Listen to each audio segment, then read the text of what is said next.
లోకంలో మనకు ఎన్నో మంది మనుషులు ఉన్నారు. ఎన్నో రకాల మాటలు అందించే వాళ్ళు ఉన్నారు. ప్రతి వారి యొక్క మాటల తీరు, వారి యొక్క ఆలోచన విధానం, వారి పద్ధతి మనం చూసినప్పుడు వారు మాట్లాడే విధానాన్ని బట్టి వారి యొక్క మనసు ఎలాంటిదో మనము అర్థం చేసుకుంటాం, గ్రహిస్తూ ఉంటాం. మాటలు విభిన్న రకాలు, 1, 2 అని చెప్పలేం. ఎందుకనంటే చిన్నపిల్లల సంభాషణ ఒకలాగా ఉంటుంది, పెద్దవాళ్ళ సంభాషణ ఒకలాగా ఉంటుంది. వయసు పెరిగి వృద్ధాప్యంలో ఉన్నటువంటి వారి సంభాషణ మరొకలాగా ఉంటుంది. యవనస్తులుగా ఉన్నటువంటి వారి సంభాషణ కూడా మరొకలాగా ఉంటుంది. మరి వారి యొక్క సంభాషణ తీరులో ఏముంటాయి అనంటే, చిన్నపిల్లల్ని మనం మాట్లాడితే వాళ్ళు రకరకాల ఆలోచనలతో ఉంటారు. వారి యొక్క పరిధి అంతవరకే ఉంటుంది. ఇక పెద్దవాళ్ళు యవనస్తుల దగ్గరికి వస్తే వారి యొక్క ఆలోచన విధానం కూడా వేరుగా కనిపిస్తూ ఉంటుంది. మరి ఇన్ని మాటలు ప్రవాహం, ఒక ప్రవాహం లాగే మాటలన్నీ కూడా వెళ్తూ ఉన్నాయి మనుషుల మధ్యలో. మరి ఏ మాట ఏ విధమైనటువంటి ఆలోచనలు కలిగి ఉంటుంది, ఏ మాట ఎలాంటి సందర్భాలను కలిగి ఉంటుంది, ఏ మాట ఎవరిని పురుకొల్పుతుంది, ఏ మాట ఎవరిని బాగు చేస్తుంది, ఇది ప్రస్తుతం ఉన్న సమాజంలో చాలా అవసరం. ప్రతి చిన్న మాట ప్రతి చోటకు ప్రవాహంలాగా పరిగెత్తుకుంటే వెళ్ళిపోతుంది. మనం అనుకున్న మాట మన దగ్గర ఉండడం లేదు, కానీ చుట్టూ ఉన్న గృహాలన్నీ కూడా చుట్టి వస్తుంది కదా. నిజం ఇక్కడ ఉంటుంది, కానీ అబద్ధం ఏం చేస్తుందంట, చుట్టూ అంతా తిరిగి వచ్చేస్తుందంట. అంటే మాటలు చాలా ఫాస్ట్గా ప్రవాహంలాగా వెళ్ళిపోతూ ఉన్నాయి. అయితే మనిషి యొక్క మాట ఎప్పటికీ కూడా ఉపయోగకరంగా ఉండదనే చెప్పాలి. ఎందుకు అనంటే మనిషి యొక్క ఊహంతా కూడా చాలా చక్కగా అమర్చిపెట్టినట్లుగా ఉండి, ఆ మనిషి యొక్క లోతుల్లో అనేక మాటల తోటాలన్నీ పేరుకుపోయి ఉన్నాయని పరిశుద్ధ గ్రంథంలో దేవుడు చెప్తా ఉంటాడు. అయితే దేవుని మాటల్లోనే మనము కాస్త అర్థం చేసుకోగలిగితే, ప్రారంభంలోనే దేవుడు ఈ మాట రాశాడు. ఆది కాండము 8వ అధ్యాయం. ఆది కాండం 8వ అధ్యాయము చూడండి ఒకసారి. 21వ వచ్చిన భాగంలో దేవుడు ఇలా రాయించాడు. అప్పుడు యెహోవా ఇంపైన సువాసన ఆగ్రాటించి, ఇక మీదట నరులను బట్టి భూమిని మరలా శపించను, ఎందుకనగా నరుల హృదయ ఆలోచన వారి బాల్యము నుండి చెడ్డది అన్నాడు. ఎప్పటి నుంచి ప్రారంభం అయిపోయిందంట ఈ హృదయం? బాల్యము నుండి కూడా లోపల గూడు కట్టుకుని చెడ్డదిగా నిలబడి ఉందట. చెడ్డదిగా ఉంటే ఏమొస్తుంది? మరి మంచి విషయాలు వస్తాయి అందులో నుంచి? వస్తాయా? మంచిదైతే మంచి విషయాలు వస్తాయి, కానీ చెడ్డగా ఉంటే ఏమొస్తాయి? కనుక ఇలాంటి పరిస్థితుల మధ్య మరి ఏదైనా ఒక మంచి మాటను నేర్పించి ఆ హృదయంలో ఉన్నదాన్ని కాస్త మేలైనటువంటి విధముగా నడిపించాలి అని అంటే ఎవరి వల్ల అవుతుంది? మరి పాఠ్యపుస్తకాల్లో ఒకవేళ ఏమన్నా పెట్టారంటే పాఠ్యపుస్తకాల్లో ఏముంటాయి చెప్పండి? పాఠ్యపుస్తకాల్లో ఏమని ఉంటాయి? ఈ ఈ ఈ ప్రస్తుతం ఉన్నటువంటి సమాజంలో ఎలా బ్రతకాలి, ఎలా జీవించాలి, ఎన్ని డిగ్రీలు చదవాలి, డిగ్రీలు చదివిన తర్వాత ఎలాంటి ఉద్యోగాన్ని సంపాదించాలి, ఏ చదువు చదివితే ఎక్కువ జీతం వస్తుంది, ఇవే కదా ఉంటాయి పుస్తకాలన్నింటిలోనూ కదా. అంటే వారి జీవిత విధానం అంతా కూడా ఇక్కడ ఈ భూమి మీద బ్రతకడానికి, జీవించడానికి మాత్రమే ఈ ప్రస్తుతం ఉన్నటువంటి మాటలన్నీ ఉపయోగపడతాయి తప్ప ఇంకా దేనికి అవి ఉపయోగం ఏమీ ఉండవు.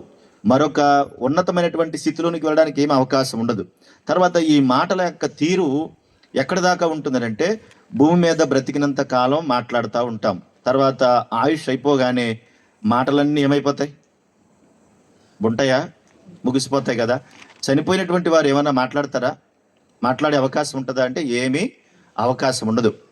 మరి వయసులో ఉన్నప్పుడు మాట్లాడినటువంటి మాటలు, చిన్నప్పుడు మాట్లాడినటువంటి మాటలు వృద్ధాప్య దశకు, అంటే ముసలి వయసు వచ్చి వయసు పెరిగి 80, 90, 100 సంవత్సరాలు వచ్చేటప్పటికి, మంచం మీద పడేటప్పటికి అప్పుడు ఏమని మాట్లాడతాం?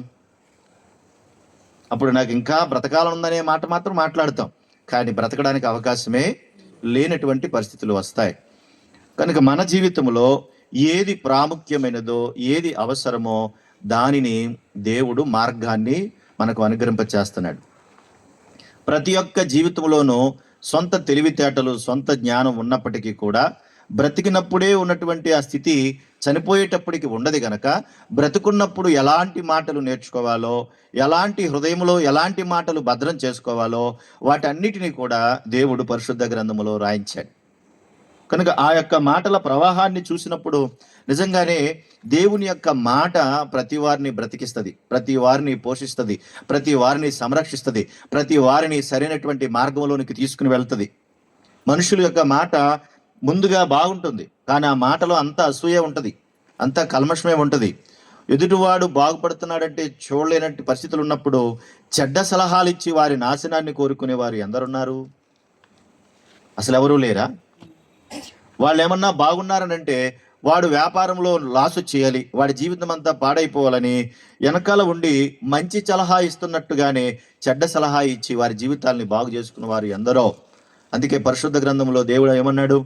లోపల ప్రేమించుట కంటే బహిరంగముగా గద్దించుట మేలు అన్నాడు. మేలును కోరి స్నేహితుడు గాయములు చేయును, పగవాడు లెక్కలేని ముద్దులు పెట్టును అన్నాడు. దాని అర్థం ఏంటనంటే మేలు కోరేటువంటి వాడు మంచి మాటలు చెప్తాడు గనక, సరైన మార్గంలో నడిపించాలని కాస్త ఆరాటపడతాడు గనక ఆ మాటలు ఎవరికి నచ్చవు. అందుకనే ఆ మాటలు చెప్పినప్పుడు మన బుర్రకి ఎక్కవు. నా మేలు కొరకు చెబుతున్నారనే సంగతి అసలు ఎక్కనే ఎక్కదు. కనుక ఏ సందర్భంలోనైనా భూమి మీద బ్రతుకున్నప్పుడు తప్పనిసరిగా తెలుసుకోవలసినవి, ఆలోచించవలసినవి ఏమిటి అనంటే పరిశుద్ధుడైన దేవుని మాటలు. నీకు ఏ మాట నాకు తెలియదండి, ఎవరు నాకేమి చెప్పలేదండి, నాకు అసలు అర్థం కాలేదనంటే ఏమీ నీకు తెలియకపోయినా పర్లేదు, కానీ నీవు నేను బ్రతుకున్న కాలంలో మనకు తెలిసిన మాత్రం దేవుని యొక్క మాట. ఎందుకు దేవుని మాట తెలియాలి మనకనంటే పరిశుద్ధ గ్రంథంలో దేవుడు ఇలా రాయించాడు. ఆ మాట చూడండి, ఆయన యొక్క మాటల యొక్క ప్రభావపు స్థితిలోనికి మనం వెళ్తే హెబ్రీ పత్రిక 4వ అధ్యాయము 12వ వచన భాగంలో వాక్యపట్నంగా మనం చదువుకున్నటువంటి ఆ మాట చూడండి ఒకసారి. ఎందుకనగా దేవుని వాక్యము సజీవమై బలము గలదై రెండంచులు గల ఎటువంటి ఖడ్గము కంటెను వాడిగా ఉండి ప్రాణాత్మలను కేళ్లను మూలుగను విభజించినంత మట్టుకు దూరుచు హృదయము యొక్క తలంపులను ఆలోచనలను శోధించుచున్నదని. అంటే దేవుని మాట ఎక్కడ దాకా ప్రయాణం చేస్తుంది అంటున్నాడు? మన మాట ఎక్కడ దాకా వెళ్తుంది? హృదయంలోకి వెళ్తుంది, అక్కడ దాకానే ఉంటుంది. ఆ తర్వాత దాని యొక్క పర్యవసానం రకరకాలుగా ఉంటుంది. కానీ దేవుని మాట మాత్రం అది హృదయంలో నాటుకుంటుంది, అది గుచ్చుకుంటుంది, అది సరిచేయడానికి అవకాశం ఉంటుంది. పెద్దలు అప్పుడప్పుడు మాట్లాడుతూ ఒక మాట అంటారు, ఏమని? గొడ్డుకో దెబ్బ. మీరు మూర్చేస్తారని అనుకుంటున్నాను. చెప్పండి, గట్టిగా చెప్పండి, ఆ మాట పర్లేదు. గొడ్డుకో దెబ్బ. ఎందుకు అలాగ అన్నారంటారు? ఎందుకు ఆ మాట చెప్పారంటారు? కానీ మీరు చెప్పండి, గొడ్డుకో దెబ్బ కొడితే అది ఏం చేస్తుంది? ఏం చేస్తుందమ్మా? మాట వింటది. ఇటు వెళ్తున్న దాన్ని తీసి ఒక దెబ్బ కొడితే, ఓహో ఇటు వెళ్ళకూడదు కాబోలు, అందుకే నా యజమాని నన్ను కొట్టాడు, ఇటు వెళ్ళొద్దన్నాడు, అందుకనే పక్కదారంట వెళ్ళాలి కాబోలనుకుని అది ఏ దారంట వెళ్ళమని కొట్టాడో ఆ దారిలోనికి ఏం చేస్తుంది? అది తప్పుకుని ప్రయాణిస్తుంది. కానీ మనిషి ఏమంటాడు? ఎందుకు వెళ్ళకూడదు? వెళ్తే ఏంటి, ఇప్పుడు ఏమవుతుందని? నేను వెళ్తాను, నా ఇష్టం, నీకెందుకు? ఇన్ని ప్రశ్నలు వస్తూ ఉంటాయి. అందుకని మనిషి మాట ఉపయోగకరంగా ఏమీ ఉండదు. నీ మాట నా మాట ఎవరికి మేలు చెయ్యదు, కానీ దేవుని యొక్క మాట మాత్రం మేలు చేస్తుంది. అది యొక్క హృదయం యొక్క తలంపులను ఏం చేస్తుంది అంటున్నాడు? శోధిస్తుంది, అంతేకాకుండా శుద్ధి చేస్తుంది. కనుక ఎవరి హృదయంలో అయితే ఈ మాటలు ఉంటాయో ఆ మాటల ప్రవాహము ఆ హృదయాన్ని శుద్ధి చేయడమే కాకుండా ఆ జీవితాన్ని కట్టడానికి, నిలబెట్టడానికి, బాగు చేయడానికి, సరైనటువంటి త్రోవలో తీసుకుని రావడానికి అది ఉపయోగపడుతుంది. వింటున్నారా అమ్మా? వింటున్నారా తల్లులారమ్మా? రోజు ఆడతారు కదా పిల్లలతో ఇంటి దగ్గర, ఎలాగని ఇక్కడన్నా కాసేపు వినండి. కనుక ఈ దేవుని యొక్క మాట బాల్యము నుండి చెడ్డదిగా ఉందని, వారి యొక్క హృదయ తలంపులన్నీ చెడిపోయాయని దేవుడు చెప్పాడు గనక అదే దేవుడు ఏమన్నాడంటే, ఇదిగో బాల్య దినములందే ఆ యొక్క సృష్టికర్త అయినటువంటి దేవుని మాటలను మీరు నేర్పించాలి. బాల్య దినములోనే, ఆ పునాదిలోనే దేవుని మాటలు నాటాలి అని చెప్తున్నాడు. కనుక ఈ మాటలు వారి హృదయంలో పడినప్పుడు వారి జీవితాలు బాగుంటాయి. పరిశుద్ధ గ్రంథంలో దేవుడు ఒక మాట రాయించాడు. ఏమనంటే, ఒక యవనస్తుడు ప్రభు అయిన యేసుక్రీస్తు ప్రభు వారి దగ్గరికి వచ్చాడు. వచ్చి ఆయన మాట్లాడుతూ ఆయన ఏమంటున్నాడంటే, బోధకుడా, నువ్వు చాలా మంచోడివి, చాలా గొప్పవాడివి. అయితే మరి నేను నిత్య జీవానికి వెళ్ళాలనుకుంటున్నాను. మరి నేను నిత్య జీవానికి వెళ్ళాలంటే నేనేం చేయాలి అని అడుగుతున్నాడు. ఏమని అడుగుతున్నాడమ్మా? నిత్య జీవానికి వెళ్ళాలంటే నేనేం చేయాలి అని అంటున్నాడు. అప్పుడు యేసుక్రీస్తు ప్రభువారు అన్నారు, ఒక మంచి ప్రశ్నను వేశావు, చాలా మంచి మాట మాట్లాడావు. ఏం చేయాలని నువ్వు అడుగుతున్నావు కాబట్టి ఇదిగో నువ్వు ఇది చేస్తే బాగుంటుందని కొన్ని విషయాలు చెప్పాడు ఆయన. చూడండి ఒకసారి మార్క్స్ వార్త 10వ అధ్యాయము 17వ వచన భాగంలో ఈ మాటలు రాయబడ్డాయి. చూడండి. ఆయన బయలుదేరి మార్గమున పోవుచుండగా ఒకడు పరిగెత్తుకుని వచ్చి ఆయన ఎదుట మోకాళ్ళుని, సద్బోధకుడా, నిత్య జీవనకు వారసుడగుడకు నేనేం చేయాలి అని అడిగాడు. ఏమంటున్నాడట? నేను నిత్య జీవాన్ని సంపాదించుకోవాలనుకుంటున్నాను. ఎందుకంటే ఈ లోకం ఎలాగా నాశనం అయిపోతుంది, ఇక్కడ నిత్య జీవం దొరకదని కూడా నాకు తెలుసు. కానీ శాశ్వతమైనటువంటి రాజ్యానికి వెళ్ళాలన్నటువంటి ఆశ అయితే నాకు ఉంది. అక్కడికి వెళ్ళాలంటే నేనేం చేయాలి అడిగాడు. ప్రశ్న మంచిదే, అడిగిన ప్రశ్న మంచిదే, అతనుకున్న ఆశ మంచిదే. కాబట్టి అడిగిన దానికి సమాధానం చెప్పేటప్పుడు యేసుక్రీస్తు ప్రభువారు ఈ మాటలు చెప్పారు. నాయన, నువ్వు మంచి ప్రశ్న అడిగావు, అయితే నువ్వు చేయాల్సినటువంటి పనులు కొన్ని ఉన్నవి, అవి నేను చెప్తాను చూడు అని అన్నాడు ఆయన. 19వ వచనంలో ఈ మాట అంటున్నాడు. చూడండి. ఇదిగో నువ్వు నిత్య జీవానికి వెళ్ళాలన్నావు కాబట్టి నువ్వేం చేయకూడదు? నువ్వు నరహత్య చేయవద్దు అని చెప్తున్నాడు. నరహత్య చేయవద్దు అంటే ఒక నరుణ్ణి చంపకూడదు. ఎప్పుడూ కూడా చంపకూడదు. కానీ ఇప్పుడున్న సమాజంలో కానీ అప్పుడున్న సమాజంలో కానీ జరుగుతుంది ఏమిటంటే మనుషుల్ని చంపడానికి వెనకాడనంత స్పీడ్గా పరిగెత్తుకుంటా పోతున్నారు. కొట్టి చంపేయడానికే సిద్ధపడుతున్నారు. ఎంతో తేలిక కోళ్ళని కోసినట్టుగా, మేకలను కోసినట్టుగా చంపడానికి సిద్ధపడి ఒక మనిషి, నాలాంటి ఒక మనిషి అనే సంగతిని కూడా మర్చిపోయి తన సొంత తెలివి జ్ఞానాన్ని ఉపయోగించి తన మాట వినకపోతే చంపడానికి సిద్ధపడుతున్నారు. మన దగ్గరలో ఉన్నటువంటి వెంకటాపురం అనుకుంటున్నాను, ఆ ఊర్లోనే ఏం చేశారంటే ఒక టీచర్, ఒరే బాబు నువ్వు మంచి మార్గంలో వెళ్ళాలి, నువ్వు చెడిపోతున్నావు, సరిగా ఉండాలి, నువ్వు చెడిపోకూడదు అని స్కూల్లో చదువుకున్నప్పుడు హెచ్చరించాడంట. హెచ్చరించినందుకు 2 సంవత్సరాలు కక్ష కట్టుకుని 2 సంవత్సరాల తర్వాత దారిలో అడ్డంగా కాసి సుత్తి తీసుకుని ఆ మాస్టర్ని కొట్టేశాడు. ఆ మాస్టర్ని. ఏం చేశాడని? మంచిగా ఉండరా, బాగా చదువుకోరా, బాగుపడతావు అని చెప్పాడని. కాబట్టి మంచి మాట సమాజానికి ఏమవుతుంది? ఈరోజు నచ్చుతుందా? నచ్చట్లే. నువ్వు బాగా తినాలి, నీకు ఇష్టమైందిగా నువ్వు తినాలి, నీకు ఇష్టానుసారంగా నువ్వు బ్రతకాలి, నువ్వు ఎలా బతికినా పర్లేదు, నువ్వు చెడిపోయినా పర్లేదు అని తల్లిదండ్రులు కూడా వదిలేస్తే చాలా హ్యాపీగా బిడ్డలందరూ ఎంత సంతోషంగా ఉంటారో.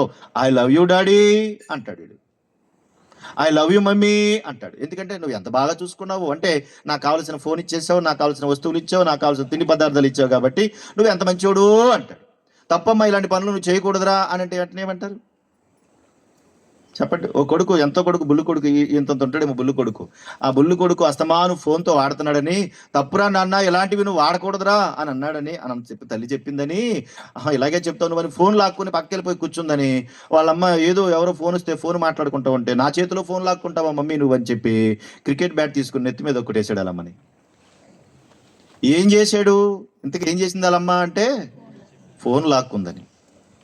అంటే మనిషిని కొట్టి చంపడానికి బాల్యము నుండి దేవుని మాటలు లేక దుష్టత్వపు మాటలు తెచ్చుకుని తల్లిదండ్రులను హింసించడం, కొట్టడం, దూషించడం అన్నీ కూడా చిన్నప్పుడే చేసేస్తున్నారు వీళ్ళందరూ. ఇప్పుడున్న సమాజంలో మరి దారుణంగా ఉన్నాయి. అందుకనే ప్రభువారు అన్నారు, నువ్వు నరహత్య చేయొద్దు, అది భయంకరమైన నేరం, దానివల్ల నువ్వు నిత్య జీవాన్ని పోగొట్టుకుంటావు అంటాడు. పోలీసులందరూ ఎందుకండి అసలు? పోలీసులు ఎవరికండి కాపలా? ఏమంటే మన కోళ్ళకి ఏమైనా కాపలా కాస్తారా? చెప్పండి. మన గేదెలకి ఏమైనా కాపలా కాస్తారా? వాళ్ళు దేనికండి కాపలాలంతా? మాట్లాడరేటి? అయ్యబాబు ఎలాగైపోయారేటి? మరి ఎందుకండి అలాగైపోతున్నారు మీరు? నా టైంకి నేను ముగించేస్తాను, మీరేం పర్లేదు. చేపల పులుసు పెట్టారు, మీకు తినేసి పోదాం అందరం. ఎవరికండి కాపలా? గేదెలకి, కోళ్ళకి, మేకలకి కాపలా. ఎవరికండి కాపలా? మనుషులకి కాపలా. ఇంకో మంచి సంఘటన చెప్తాను. పెళ్ళిడికి ఇంకా రాలేదు కానీ 10th క్లాస్ చదువుతుంది ఒక అమ్మాయి. ఆ అమ్మాయి ఫోన్ విడిచిపెట్టమంటే ఫోన్ విడిచిపెట్టట్లేదు. వాళ్ళ అమ్మ మొత్తుకుంది, ఎంత మొత్తుకున్నా వింటలా. వాళ్ళ నాన్న మొత్తుకున్నాడు, ఎంత చెప్పినా వింటలా. ఏం చేయాలని చెప్పేసి సైక్రటిస్ట్ దగ్గరికి వెళ్ళారట. అక్కడ వాళ్ళు ఏం సలహా ఇచ్చారో తెలియదు కానీ ఈ అమ్మాయికి 10 మంది బాడీ గార్డులు పెట్టారు. వాళ్ళు ఎంతమందిని? 10 మంది బాడీ గార్డులను పెట్టి జాగ్రత్తగా మా అమ్మాయిని కనిపెట్టుకుని ఉండాలి. ఏం కనిపెట్టాలంటే ఆ అమ్మాయి ఫోన్లో ఏం చూస్తుంది, ఎవరెవరితో మాట్లాడుతుందని. వీళ్ళు ఆ అమ్మాయి చుట్టూ కాపలా ఉన్నారండి. ఎందుకు? ఫోన్ చూడకుండా ఉండడానికి కాపలా. ఎన్నని చెప్పాలి? ప్రస్తుతం ఉన్నటువంటి సమాజం మధ్య ఎన్నని చెప్పాలి? ఇవన్నీ చూసి చూసి వీళ్ళంతా ఏం చేస్తున్నారంటే హత్యకు దారి తీసేటువంటి పనులు చేస్తున్నారు. అంతే కదా, రెండో మాట కూడా ఉంది అక్కడ. ప్రభువారు చెప్తున్నారు ఈ మాట, నరహత్య చేయవద్దనే మాట చెప్పాడు ఆయన. తర్వాత నువ్వు వ్యభిచరించవద్దనే మాట కూడా చెప్పాడు. హత్య చేయడానికి భయంకరమైన ప్రోత్సాహం కలిగిన మాటలు ఏంటో తెలుసా? దాని వెనకున్న భయంకరమైనది మరొక భయంకరమైన పాపం వ్యభిచారమే. వ్యభిచారమే. ఈరోజు అన్ని అక్రమ సంబంధాలు విపరీతంగా పెరగడం వల్ల వాటి వల్లే కొట్టుకు చచ్చిపోతున్నారు. ఏమన్నా అంటే కనుక డ్రమ్ము రెడీ చేస్తున్నారు, సిమెంట్ బస్తా రెడీ చేస్తున్నారు, ఆడవాళ్ళు అందరూ పోగడి చేయట్లేదండి. దాని మీద ఎన్ని రీల్స్ తయారు చేశారండి ఆడవాళ్ళు అందరూ. డ్రమ్ము రెడీ చేయమంటావా అంటలేదండి, భయపెట్టలేదండి భర్తల్ని. అంటే ఎందుకు ఇదంతా అంటే చేసేటువంటి చెడు కార్యక్రమానికి ఆటంకం వస్తున్నారని చెప్పి చంపడానికి సిద్ధపడ్డారంటే చంపడానికి వెనక ఇన్ని కనబడతా ఉన్నాయి. అంతేకాదు నువ్వు అబద్ధ సాక్ష్యం చెప్పవద్దు అన్నాడు. యేసుప్రభువు వారు ఏం చెప్తున్నారు అక్కడ? నువ్వు అబద్ధ సాక్ష్యం చెప్పొద్దు అన్నాడు. ఇంతకు ఆయన అడిగిన ప్రశ్న ఏంటి? నువ్వు నిత్య జీవానికి వెళ్ళాలంటే నేను ఏం చేయాలి అని అడిగాడు. నువ్వు నిత్య జీవానికి వెళ్ళాలంటే ఇవి నువ్వు చేయకూడదు అని చెప్పి, ఇది నువ్వు చేయకూడదు. అబద్ధ సాక్ష్యం చెప్పకూడదు అనే మాట చాలా చిన్నగా కనబడుతుంది, కానీ ఒక అబద్ధం ఒక కాపురాన్ని కూల్చేస్తుంది. ఒక అబద్ధం ఒక వ్యక్తిని చంపేటట్టుగా చేస్తుంది. అబద్ధ సాక్ష్యంలో అంత శక్తి ఉంది. కనుక ఇవన్నీ నువ్వు చేస్తే నీ జీవితాన్ని నువ్వు చేజేతిలో పోగొట్టుకుంటావు. అంతేకాదు మోసపుచ్చవద్దు, నువ్వు మోసం చేయొద్దు అన్నాడు. ఇప్పుడు ప్రపంచం అంతా ఏముంది చెప్పండి? ఏముంది చెప్పండి? అసలు ఎవరిని నమ్మాలి చెప్పండి? భర్తను నమ్మగలవా? భార్య నమ్మగలవా? బిడ్డల్ని నమ్మగలవా? తల్లిదండ్రులు నమ్మగలవా? అసలు నువ్వే నమ్ముకోలేనటువంటి స్థితిలో ఉన్నావు ఇప్పుడు. ఎవరిని నమ్మలేం. నమ్మి మోసపోయేటువంటి పరిస్థితులే తప్ప ఇది చేస్తే బాగుంటుంది, ఈయన నమ్మొచ్చు పర్లేదు, ఇతను నమ్మొచ్చు పర్లేదు అనడానికి ఎవరమో కనిపించే స్థితిలో లేవు. అలాంటి పరిస్థితులు కనబడుతున్నాయి. కాబట్టి నువ్వు మోసం చేయొద్దు, నీ తల్లిదండ్రులను సన్మానింపుము అను ఆజ్ఞలు నీకు తెలుసు కదా. ఏం చేయమంటున్నాడు? నీ తల్లిదండ్రులను సన్మానించు అన్నాడు. అసలు ఈ మాట ఇప్పుడు సమాజానికి అసలు నచ్చట్లేదు. మీ అమ్మని నాన్న బాగా చూడరా బాబు అన్నావు అనుకోండి, మా తెలుసులే నువ్వు చెప్పాలేంటి అన్నట్టుగా ఉంది ఇప్పుడు. అసలు ఈ మాట అసలు నచ్చట్లేదు. ఈనాటి తల్లిదండ్రులు రేపొద్దున ఏమవుతారు? ఈనాటి తల్లిదండ్రులు రేపొద్దున పెద్దోళ్ళు అవుతారా? మరి ఇప్పుడు ఈనాటి పిల్లలు రేపొద్దున ఏమవుతారు? మరలా తల్లిదండ్రులు అవుతారా? అప్పుడు తెలుస్తాయి అన్నమాట బాధలన్నీ. కనుక ఇప్పుడున్న సమాజానికి కానీ అప్పుడున్న సమాజానికి కానీ ప్రభువారిని వచ్చి ప్రశ్నిస్తే, అడిగితే ఆయన చేసేటువంటి పనులు, ఆ యవనస్తుడు అయినటువంటి పనులు, అతని యొక్క మాటలు చాలా గొప్పవని, నేను చాలా మంచునని, అందరూ నన్ను పొగడాలనేటువంటి ఉద్దేశంతోనే అతను కనబడతా ఉన్నాడు. అలాంటి స్థితిలో ఉండి ఇవన్నీ అడుగుతున్నాడు. నా గొప్పతనం ఏంటో ఈ బోధకుడు కూడా తెలియాలి, ఇంకా ఏదైనా చెబుతాడేమో అది కూడా పాటించేద్దామని. అప్పుడు ఆయన అంటున్నాడు, ఇవన్నీ నువ్వు చేయాలి నాయన అంటే ఆయన ఏమంటాడు చూడ, బోధకుడా బాల్యము నుండి ఇవన్నీ అనుసరించుతూనే ఉంటుంది. నా చిన్నప్పటి నుంచి ఇవన్నీ చేస్తున్నాను నేను. నరహత్య చేయడం కానీ, అబద్ధాలు ఆడడం కానీ, వ్యభిచరించడం కానీ, దొంగతనం చేయడం కానీ, మోసం చేయడం కానీ, తల్లిదండ్రులను అవమానపరచడం కానీ, సన్మానించడమే చేశాను కానీ ఎక్కడ అవమానించలేదు. ఇవన్నీ నేను చిన్నప్పటి నుంచి చేస్తున్నాను. అంటే ఇవన్నీ ఎట్లా ఉన్నాయంటే ఒక ఆచారంగా వెళ్ళిపోతున్నాయి. సమయానికి భోజనం చేయాలి, సమయానికి డ్యూటీకి వెళ్ళాలి, సమయానికి ఇంటికి రావాలి, సమయానికి టీ తాగాలి, సమయానికి టిఫిన్ తినాలి. అంటే ఇవి కూడా ఒక ఆచారంగా వెళ్ళిపోతున్నాయి, కానీ లోక సంబంధంగా మాత్రమే అవి కనబడుతున్నాయి. హృదయంలో ఇవేమీ కనబడటం లేదు. యేసుక్రీస్తు వారు అందుకే ఏమన్నారంటే ఆయన, హృదయ శుద్ధి గలవారు ధన్యులు అన్నాడు. ఆయన ఎవరు ధన్యులు అన్నాడు? ఆయన హృదయ శుద్ధి గలవారు ధన్యులు. మరి హృదయ శుద్ధి చేయడానికి ఏం చేస్తున్నావు? ఎలా ఉంటున్నావు? ఇవన్నీ పాటిస్తున్నామంటే ఒక ఆచారంగా మాత్రమే అయిపోయాయి. భోజనం చేసినట్టు, టిఫిన్ తిన్నట్టు, టీ తాగినట్టు మాత్రమే కనబడుతున్నాయి. కానీ హృదయం ఎలా ఉంది? మరి హృదయం లోపల ఎలా ఉంది? బాగుందా? పరిశుద్ధంగా ఉందా?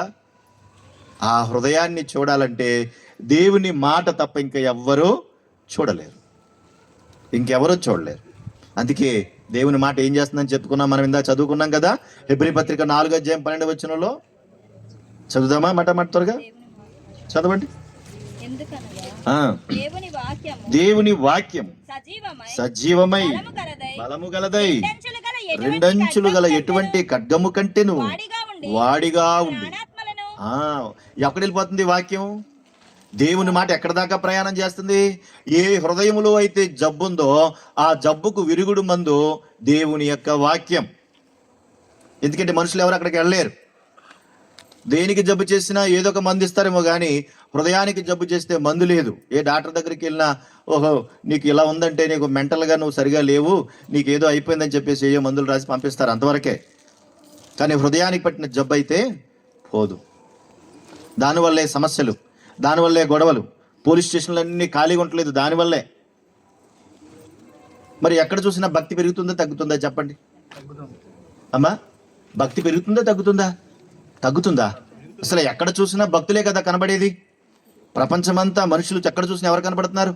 భక్తులే కనబడుతున్నారు. అందరూ భక్తులే. మామూలు భక్తులా అంటే వీరభక్తులు అందరూ కూడా.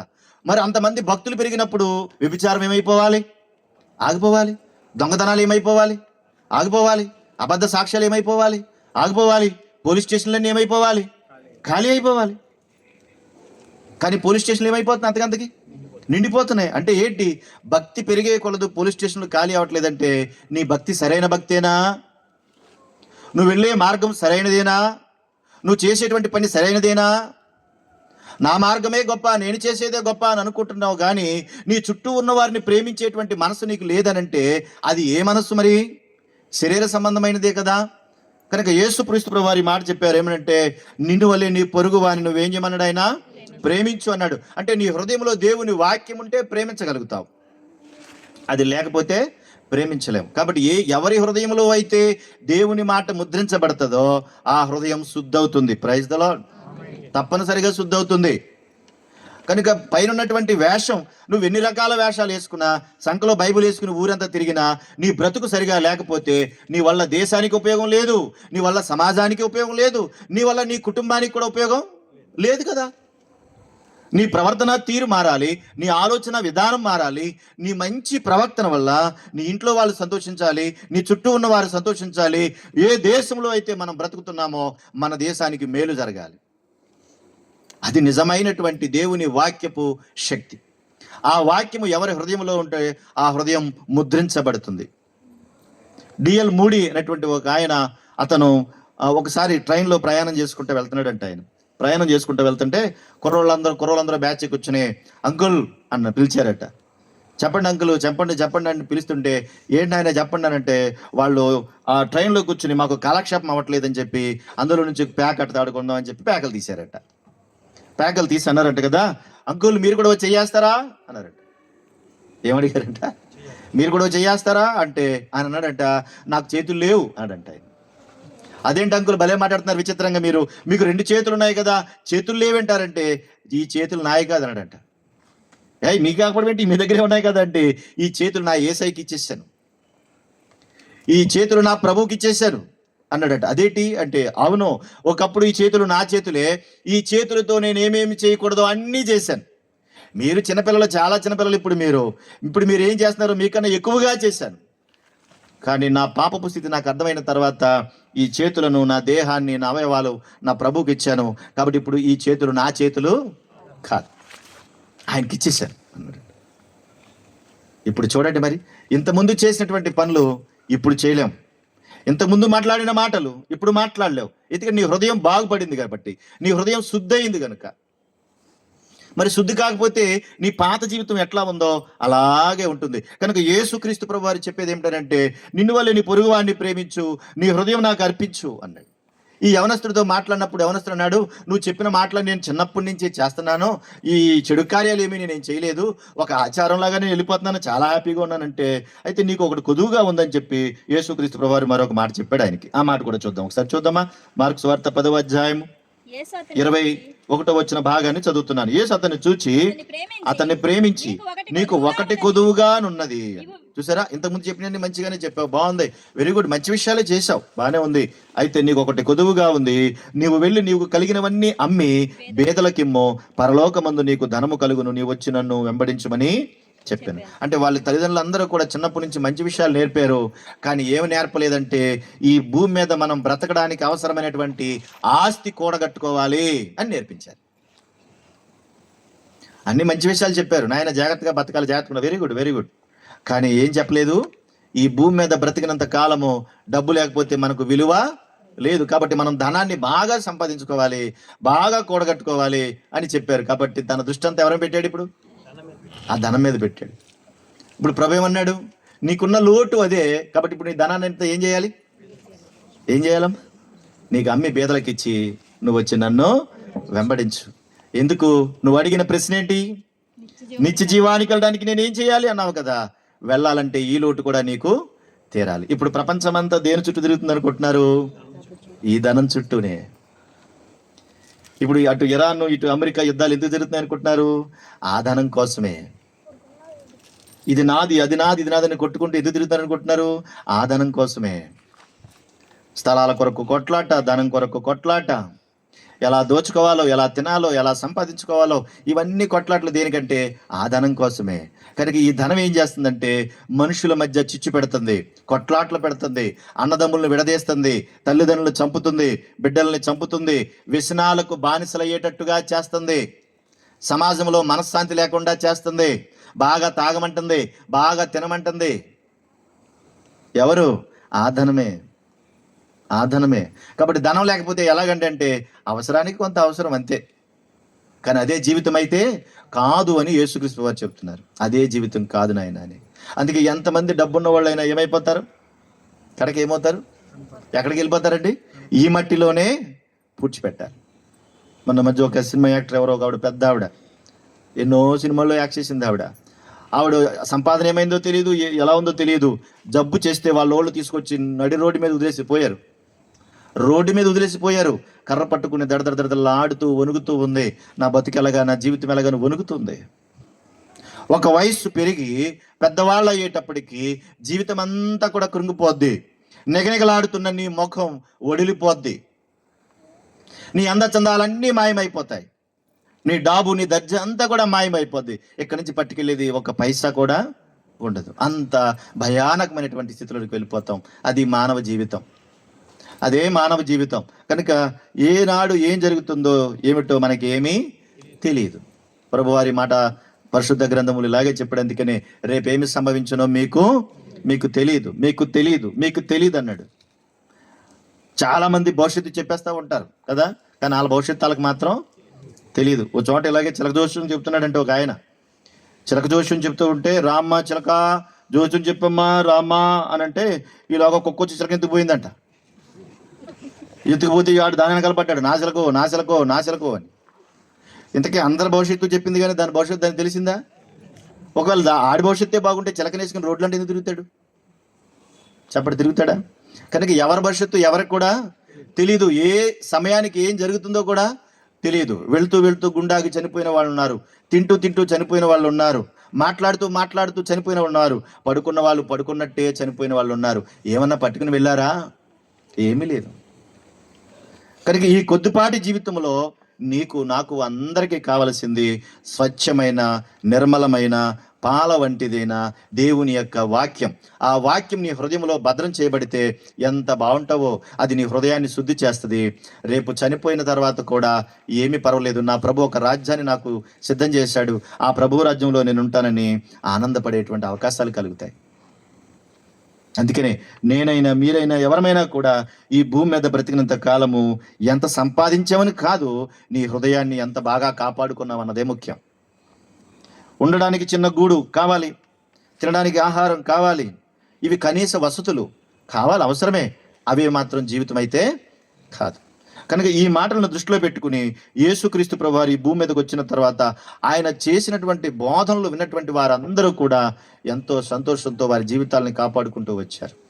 అనేక జీవితాలు మార్పు చెందుతూ వచ్చాయి.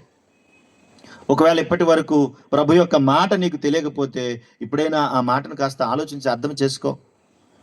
ఇది వేరే మతమేమో, అది పలానా మతం, ఇది పలానా మతం, ఇది పలానా మతం అనుకోకుండా ఇది దేవుని మాట, ఈ మాట నన్ను ఏం చేస్తుంది అనేటువంటి ఆలోచనలోకి వెళితే ఆ మాట ఏం చేస్తుందో నీకు అర్థమవుతుంది. కనుక భూమి మీద ఉన్నటువంటి పరిస్థితులన్నీ కూడా తారుమారైపోయాయి. ఈ భూమి మీద పట్టుకెళ్ళేటువంటి పరిస్థితులు ఉండవు. కానీ దేవుని వాక్యం చేత నువ్వు పట్టబడి దేవుని యొక్క మాటలోనికి నువ్వు రాగలిగితే ఎంత శుద్ధి అవుతావో, ఎంత బాగా మారుతావో అలాంటి స్థితులు కూడా ఇక్కడ కనబడుతున్నాయి. ఒక మాట జ్ఞాపకం చేస్తాను చూడండి. కొరింథీయులకు రాసిన మొదటి పత్రిక 8వ అధ్యాయము. కొరింథీయులకు రాసిన మొదటి పత్రిక 8వ అధ్యాయము 29వ వచన భాగం. సహోదరులారా, నేను చెప్పినది ఏమనగా, కాలము సంకుచితమై ఉన్నది గనుక ఇక మీదట భార్యలు కలిగిన వారు భార్యలు లేనట్టును, ఏడ్చివారు ఏడవనట్టును, సంతోషపడివారు సంతోషపడనట్టును, కొనివారు తాము కొని తమది కానట్టును, ఈ లోకము అనుభవించేవారు అమితముగా అనుభవింపనట్టును ఉండవలెను. ఏలయనగా ఈ లోకపు నటన ఏమైపోతుందంట? గతించిపోతుంది అన్నాడు. ఈ లోకపు నటన ఏమవుతుంది? గతించిపోతుందంటే ఉండదు. ఇది ఒక నటన అన్నాడు దాన్ని. కాబట్టి కొద్ది కాలం బ్రతకడానికి దేవుడు అవకాశం ఇచ్చాడు. ఎలా బ్రతికేమన్నదే ముఖ్యం, ఎలా జీవించామన్నదే ముఖ్యం. ఇంకా డబ్బు అంటారా? డబ్బు ఈ రోజున పెద్ద కొదివే లేదు. అందరి చేతుల్లో డబ్బులు ఉన్నాయి. తినడానికి తిండి లేకపోయినా కానీ ప్రతి ఇంట్లో 6 ఫోన్లు ఉన్నాయా లేవా? చెప్పండి, ఉన్నాయా లేవా? తినడానికి ఉండదు, ఉండడానికి ఉండదు. అడుక్కున్న వాడి చేతుల్లో కూడా iPhone 17 Pro Max ఉంటుంది. ఆడ దగ్గర మనకు పిచ్చికిపోద్ది అని చూస్తే. నీ దగ్గరే ఉన్నట్టుగా ఇలా పెట్టిన ఏం చూపించక్కలేదు. అడుక్కున్న వాడు కూడా తీసి స్కానర్ చేసి డబ్బులు అడుగుతున్నాడు. స్కానర్ చేసి డబ్బులు అడుగుతున్నాడు. ఆడు 1,50,000 2 లక్షలు ఎట్టి iPhone 17 Pro Max కొన్నాడంటే మనం ఏమైపోవాలి అక్కడ? ఆయన చూసి మనం ఏమి నేర్చుకోవాలంటే ఒక డబ్బా పోనోడు దగ్గర పెట్టుకొని నాకు ఇది చాలరా బాబా అనుకుని పోవాలి. కాబట్టి డబ్బుకి డోకా ఏమీ లేనటువంటి రోజులు, విలువ లేనటువంటి రోజులు. కాబట్టి ఈ లోకపు నటన ఏమవుతుంది అంటున్నాడు? గతించిపోతుంది. గతించిపోయే లోకంలో ఉన్నాం. ఇప్పుడు ఇలా ఉంది కానీ ఇంకా ఉండే కొలది ఇంకా భయంకరమైన కరువు వచ్చే రోజులు ఉన్నాయి. ఇంకా ఎక్కువ కరువు వచ్చే రోజులు ఉన్నాయి. తినడానికి తిండి లేని పరిస్థితులు ఉన్నాయి. ఒకరినొకరు ఇంకా పొట్లాడుకుని దెబ్బలాడుకుని తినే రోజులు ఉన్నాయి. ఎంత భయంకరమైన పరిస్థితుల్లోకి వెళ్తుందో రోజు రోజుకి మానవ జీవితం అర్థం చేసుకోవాలి. కాబట్టి దేవుని వాక్యాన్ని మన మనసులోకి తెచ్చుకోగలిగితే ఒక మంచి జీవితాన్ని ప్రభువైన యేసుక్రీస్తు వారు మనకు అనుగ్రహింపచేస్తారు. అలాంటప్పుడు మనం ఎలా మారుతామనంటే చూడండి ఒకసారి కొరింథీయులకు రాసిన 2వ పత్రిక 6వ అధ్యాయం 14 వచ్చిన భాగం ఇలా ఉంది. నువ్వు విశ్వాసిగా మారితే అంటే నీ హృదయం శుద్ధి అయితే మాట్లాడు జ్యోతిరాజు గారు చూడండి, నీ హృదయం శుద్ధి అయితే నువ్వు అవిశ్వాసులతో కలిసి ఉండలేవు. నువ్వు విశ్వాసం అయితే అవిశ్వాసులతో కలిసి ఉండలేవు. నువ్వు నీతిమంతుడు అయితే అవినీతి పరులతో నువ్వు ఉండలేవు. ఎందుకంటే ప్రభు మనసు నీకు వస్తే నువ్వేం చేయాలో అదే చేస్తావు. అప్పుడు నీ జీవిత స్థితి మారిపోతుంది. చూడండి, ఒక తాగుబోతుడు దగ్గర మంచోడితో సహవాసం చేస్తాడండి. ఒక తాగలేనోడు ఇంకో తాగలేనోడితో ఉంటాడండి. ఎక్కడికి వెళ్ళిపోతాడు? మాట్లాడితే ఎక్కడికి వెళ్ళిపోతాడు? తనతో పాటు తాగే తన సోటి సహోదరుడు, ఆ సహోదరుడికి కదా పోతాడు. మంచోడి దగ్గర ఉంటాడా? కనుక అవినీతిమంతుల దగ్గర ఉండలేరు, నీతిమంతుల దగ్గర ఉండలేరు. కనుక నీ హృదయాన్ని దేవునికి ఇస్తే అది శుద్ధవుతుంది. శుద్ధైన తర్వాత ఎట్లా నీ జీవితాన్ని నువ్వు కాపాడగలుగుతావంటే అదే 7వ అధ్యాయం 1వ వచనంలో ఈ మాట ఉంది. ప్రియులారా, మనకు ఈ వాగ్దానములు ఉన్నవి కనుక దేవుని భయముతో పరిశుద్ధతను సంపూర్తి చేసుకొనుచు శరీరమునకును ఆత్మకును కలిగిన సమస్త కల్మషము నుండి మనలను పవిత్రులుగా చేసుకుందామంటున్నాడు. ఎలా అవుతుందంట? దేవుని యొక్క భయం మన లోపలకు వస్తే మనము శరీరానికి పట్టిన ఆత్మకు పట్టిన సమస్త కల్మషం నుండి మనం ఏమవుతామో పవిత్రులుగా మారుతాం. యేసుక్రీస్తు ప్రభువారు ఈ భూమి మీదకి వచ్చింది ఎందుకో తెలుసా? ప్రతి వారిని పవిత్రులుగా చేయడానికి. Praise the Lord. ప్రతి వారిని పరిశుద్ధులుగా మార్చడానికి, ఐశ్వర్యవంతులుగా ధనవంతులుగా మార్చడానికే కాదు. అందుకు ఈ భూమి మీదకి ఆయన రాలేదు. ఆయన వచ్చింది ఒకటే, అపరిశుద్ధతను కలిగి పాపపు స్థితి కలిగినటువంటి వారిని పరిశుద్ధులుగా మార్చడానికే ఈ లోకానికి ఆయన వచ్చాడు. కనుక వచ్చినటువంటి స్థితిని మనకు నేర్పిస్తూ ప్రతి మాటని మనకు తెలియజేస్తూ ఉన్నాడు. గలతీ పత్రిక 1వ అధ్యాయంలో కొన్ని మాటలు రాయబడ్డాయి. ఎందుకంటే తన హృదయపు స్థితి ఎరిగి తన జీవితంలో నేనే గొప్ప అనుకునేటువంటి ఒక వ్యక్తిని జ్ఞాపకం చేస్తూ నా పూర్వపు స్థితిని ఇలా ఉండేది, నేను ఒక పనికిరాని వాడిని అని తనే జ్ఞాపకం చేస్తా ఉన్నాడు. గలతీ పత్రిక 1వ అధ్యాయము 13వ వచ్చిన భాగంలో ఆ మాటలు మాట్లాడుతున్నాడు. పూర్వమందు నేను యోధా మతస్థుడినై ఉన్నప్పుడు నేను సంఘమును హింసించాను, నాశనం చేశాను. నా పితరుల పారంపర్యాచారమందు విశేషాసక్తి గలవాడిగా ఉన్నాను. నా స్వజాయితీలో సమాన వయస్కులైన వారిని అందరికంటే నేను గొప్పవాడిని. ఇలా బతికేను. నా జీవితం ఇలా ఉంది, ఇలా పాడైపోయింది.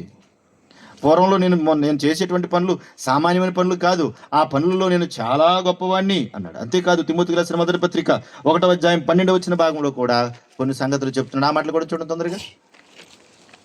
పూర్వము దోషకుడను హింసకుడను హానికరుడను అంటాడు. ఎలాంటోడంట? పూర్వం ఎలాంటోడంటండి? దోషకుడను హింసకుడను హానికరుడంటే నేను ప్రభువుని అంగీకరించక మునుపు నా యోధా మతంలో నేను ఉన్నప్పుడు నేనే గొప్ప అనుకున్నాను. నేను తప్ప ఇంక ఏది ఇక్కడ ఉండడానికి వీల్లేదు, నా మతమే ఉండాలనుకున్నానని అపొస్తలుడుగా పిలువబడినటువంటి పౌలు సౌలుగా ఉన్నప్పుడు తన జీవితాన్ని చెబుతున్నాడు. నా జీవితం ఇది, నేను ఇలా ఉన్నాను అనుకో. అలా మాట్లాడుతూ ఆయన ఏమన్నాడంటే, చూడండి అక్కడ, ఆ రోజు నా పరిస్థితి ఇది, నేను ఇలా ఉన్నాను, అయితే నా స్థితి ఏంటనంటే 16వ వచనంలో మాట్లాడుతూ ఆ ప్రధాన పాపినైన నాయందు కనికరించున్నట్లు అన్నాడు. నేను ప్రధాన పాపిని.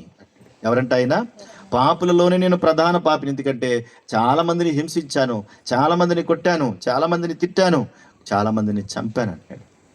ఏవైతే చేయకూడదో అవన్నీ నేను చేశాను, దానివల్ల భయంకరమైన పాపాన్ని మూట కట్టుకున్నానని యేసుక్రీస్తు ప్రభువారు తన దర్శన భాగ్యాన్ని అతనికి ఇచ్చి, నువ్వు చేసినటువంటి పాపం నీకు అర్థమవుతుందా, నీ వల్ల ఎంతమంది నాశనం అయిపోయారు, ఎంతమంది చనిపోయారో, ఇది నీకు తగునా, ఇది నిన్ను పాతాళానికి తీసుకుని వెళ్తుంది, అగ్నిగుండానికి తీసుకుని వెళ్తుంది, ఇది నిన్ను పరలోకానికి తీసుకుని వెళ్ళదు అని యేసుక్రీస్తు ప్రభువారు కనిపించి మాట్లాడినప్పుడు తన జీవితం మారింది. దేవుని మాట తన హృదయంలోకి ఎప్పుడైతే వెళ్ళిందో అప్పుడు తన జీవితం మారింది. ఎవరినైతే హింసించాడో వారిని ప్రేమించడం నేర్చుకున్నాడు. ఎవరినైతే కొట్టాడో, ఎవరినైతే బాధ పెట్టాడో వారందరి మధ్యలో అటువంటి కోపతాపాలు లేకుండా దేవుని యొక్క ప్రేమను చూపించే ఒక గొప్పవాడిగా మారిపోయాడు. ఎందుకు ఇదంతా ఇలాగ జరిగిందనంటే, అక్కడ ఆ 1వ అధ్యాయం 15వ వచనంలో ఆయన ఈ మాట చెప్తూ ఉన్నాడు. పాపులను రక్షించుటకు క్రీస్తు యేసు లోకమునకు వచ్చినను వాక్యం నమ్మదగినది, పూర్ణాంగీకారమునకు యోగ్యమునై ఉన్నది, అట్టి వారిలో నేను ప్రధానుడను అంటాడు. ఈ వాక్యం నమ్మదగినది, ఈ వాక్యం పూర్ణాంగీకారమైనది, ఈ వాక్యం అన్ని విషయాలకు యోగ్యమైనది. ఈ వాక్యం మనిషి హృదయాన్ని శుద్ధి చేస్తుంది, మనిషి యొక్క జీవితాలను కడుతుంది, మనిషిలో ఉన్న పాపాన్ని బయటకు తీసుకుని వస్తుంది. అది దేవుని వాక్యం. మరి నీలో అది కలగటం లేదంటే నీలో దేవుని మాట లేదు కదా. ఒక వ్యక్తిని చంపమని ప్రోత్సహిస్తుందంటే నీలో ఉన్నది దేవుని వాక్యం కాదు.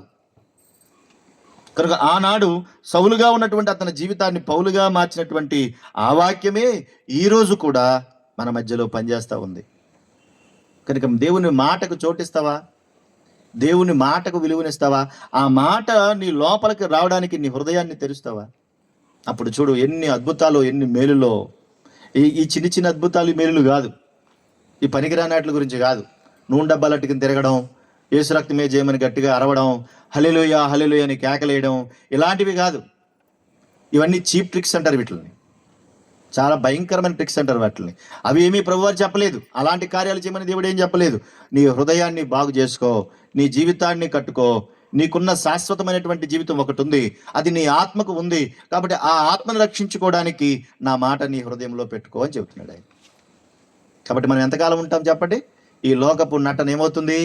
గతించిపోద్ది. ఎంతకాలం బ్రతుకుతామంటే ఏమో మనకి తెలియదు. ఇప్పుడున్న వాళ్ళని పొద్దున కొంటామో లేదో కూడా తెలియదు. కనుక ఏ దినమున ఏమి సంభవిస్తుందో తెలియదును కనుకనే ఈ వాక్యాన్ని నీ హృదయంలో పెట్టుకోవడానికి, నీ హృదయంలో దేవునికి చోటివ్వడానికి నీ హృదయాన్ని నువ్వు తెరవాలి. తెరిస్తే తప్పకుండా దేవుడు ఏం చేస్తాడు? ఆ హృదయంలో కార్యాన్ని చేస్తాడు. సౌలును కాపాడిన దేవుడు మనల్ని కూడా కాపాడతాడు. ఆయన జీవితాన్ని మార్చిన దేవుడు మనల్ని కూడా మారుస్తాడు. కనుక నా జీవితంలో, నీ జీవితంలో ఏం అద్భుతం జరిగిందంటే పాపము నుండి పరిశుద్ధతలోనికి తీసుకొచ్చాడు. దీనికి మించిన అద్భుతం ఏదైనా ఉందా చెప్పండి? ఉందా? దీనికి మించిన అద్భుతం ఏమైనా ఉందా? చెడిపోయిన నీ జీవితాన్ని ఒక ఉన్నతమైన స్థితిలోనికి తీసుకొచ్చాడు. దానికన్నా గొప్పది ఏమైనా ఉందా చెప్పండి? సినిమా హీరోలని ఈ రోజున చాలా గొప్పగా ఆరాధన చేస్తున్నారు. సినిమా హీరోలను చూసి మా హీరో అంటున్నాడు, మా దేవుడు అంటున్నారు. ఆ సినిమా హీరో నీకు ఏమి నేర్పిస్తున్నాడు? వేషం వేసుకుంటాడు, సినిమాలో నటిస్తాడు, అంతే కదా. ఆ వేషం అయిపోగానే మళ్ళీ అతను ఏం చేస్తాడు? మళ్ళీ మామూలుగా వచ్చేస్తాడు. ఆ నటనలోకి వెళ్ళేటప్పుడు ఆటోమేటిక్గా మేకప్ వేసుకుంటాడు, అయిపోగానే మేకప్ తీసి మళ్ళీ బయటికి వచ్చేస్తాడు. అదొక వృత్తిగా అతను పని చేసుకుంటున్నాడు. అతను నీకు ఇన్స్పిరేషన్ ఏమిటి? అతను చూసి నువ్వు నేర్చుకునేది ఏముంటుంది? అది ఒక నటన. కనుక నటన శాశ్వతంగా ఉండదు. అది నటన కాబట్టి ఏదో ఒక రోజు ఏమైపోద్ది? పాడైపోతుంది. కానీ ఈ రోజున వాటిని చూసి నేర్చుకుని అనేక మంది చెడిపోతూ ఉన్నారు. కనుక చివరికి ఒక మాట చెప్తూ ఉన్నాను. ప్రభువు అంటున్నాడు, పాపులను రక్షించుటకు క్రీస్తు యేసు ఈ లోకానికి వచ్చిననేటువంటి వాక్యం నమ్మదగినది, పూర్ణాంగీకారమునకు యోగ్యమైనై ఉన్నది అంటున్నాడు. నిత్య జీవము నిమిత్తము తనను విశ్వసింపబో వారికి నేను మాదిరిగా ఉండులాగున యేసుక్రీస్తు తన పూర్ణమైన దీర్ఘశాంతమును ఆ ప్రధాన పాపినైన నాయందు కనుపరుచున్నట్లు నేను కనికరింపబడితినన్నాడు. అంటే ప్రధాన పాపిగా ఉన్నటువంటి నన్ను నిత్య జీవం కొరకు సిద్ధపాటు చేశాడు. ఆస్తులు అంతస్తులు వదులుకున్నాడు. జీవితాన్ని, ఆ పాపపు పాత జీవితాన్ని వదులుకుని ప్రభు ఇచ్చేటువంటి కొత్త జీవితాన్ని అంగీకరించి హృదయంలో ప్రభుకు చోటిచ్చాడు కనుక తన జీవితం మారింది ఇప్పుడు. కానీ ఆయన యవనస్తుడు ఏం చేశాడు? ఏడుస్తూ వెళ్ళిపోయాడంట. నీకు ఒక్కటి కొదువుగా ఉంది, నీకున్న దాన్ని అమ్మి నువ్వు వచ్చి నన్ను వెంబడించానంటే ఆస్తిని మాత్రం నేను విడిచిపెట్టను, ఏదైనా విడిచిపెడతాను కానీ అది మాత్రం విడిచిపెట్టనని ఏడ్చుకుంటూ పోయాడంట. కాబట్టి విడిచిపెట్టకుండా ఆ జీవితమే బాగుందనుకుంటే జీవితం అంతా ఏడాల్సి వస్తుంది. పౌలు వలె ఈ కొత్త జీవితాన్ని నువ్వు సంపాదించుకోగలిగితే ఒక ఉన్నతమైనటువంటి స్థితిలోనికి నిన్ను నువ్వు కాపాడుకునేటువంటి పరిస్థితులు దేవుడిస్తాడు. కనుక నీ జీవితాన్ని, నా జీవితాన్ని కట్టడానికి, దేవుని యొక్క జీవవాక్యాన్ని మన హృదయంలో నింపడానికి ప్రభువారి లోకానికి వచ్చి ఆయన పరిశుద్ధుడిగా బ్రతకడమే కాకుండా ఎలా పరిశుద్ధుడిగా బ్రతకాలో చూపించాడు. ఇదిగో ఇలా బ్రతకండి అని చెప్పాడు, మాదిరి చూపించాడు. ఎలా జీవించాలో, ఎలా బ్రతకాలో, ఏం చేయాలో మాదిరి చూపించి వెళ్ళాడు. అందుకే ఆయన ఈ భూమి మీదకి వచ్చిన తర్వాత మనలాంటి స్వరూపాన్ని, మనలాంటి మానవుడిగా వచ్చి వివాహము కూడా చేసుకోకుండా మీరు ఇలా బ్రతికితే బాగుంటారని చెప్పాడు. ఆ మాటలను మాదిరిగా తీసుకుని ఎంతోమంది వారి కుటుంబాలను కట్టుకున్నారు, వారి జీవితాలను కూడా కట్టుకున్నారు. కనుక నీ హృదయాన్ని ప్రభువుకు తప్పనిసరిగా నీ జీవితాన్ని బాగు చేస్తాడు. నన్ను ఎవరూ చూడలేదు, నన్ను ఎవరూ పట్టించుకోవట్లేదు, నా ఇంట్లో వాళ్ళకే నేను అర్థం అవ్వట్లేదంటే ప్రభువు నిన్ను అర్థం చేసుకుంటాడు. మనుషులు ఎవరు నిన్ను అర్థం చేసుకోరు, నిజమే, వాళ్ళకి ఎప్పటికీ అర్థం కావు నువ్వు, కానీ ప్రభువుకి అర్థమవుతావు. నాతో మాట్లాడేవారు ఎవరు లేరంటే ప్రభుతో మాట్లాడి నీతో మాట్లాడతాడు. నన్ను కాపాడేవారు ఎవరు లేరంటే ఆయనతో మాట్లాడి ఆయన కాపాడతాడు. కనుక నీ గోడంతా ఆయనకి చెప్పు, నీ హృదయము తెరిచి ఆయనకి చోటివ్వు. సౌలును పౌలుగా చేసిన పరిశుద్ధుడు నిన్ను కూడా తప్పనిసరిగా పరమ సంబంధమైనటువంటి దీవెనలు నీకు ఇస్తాడు. అటు కృప ప్రభు అందరికీ దయచేయునుగాక. ఆమేన్. ప్రార్థన.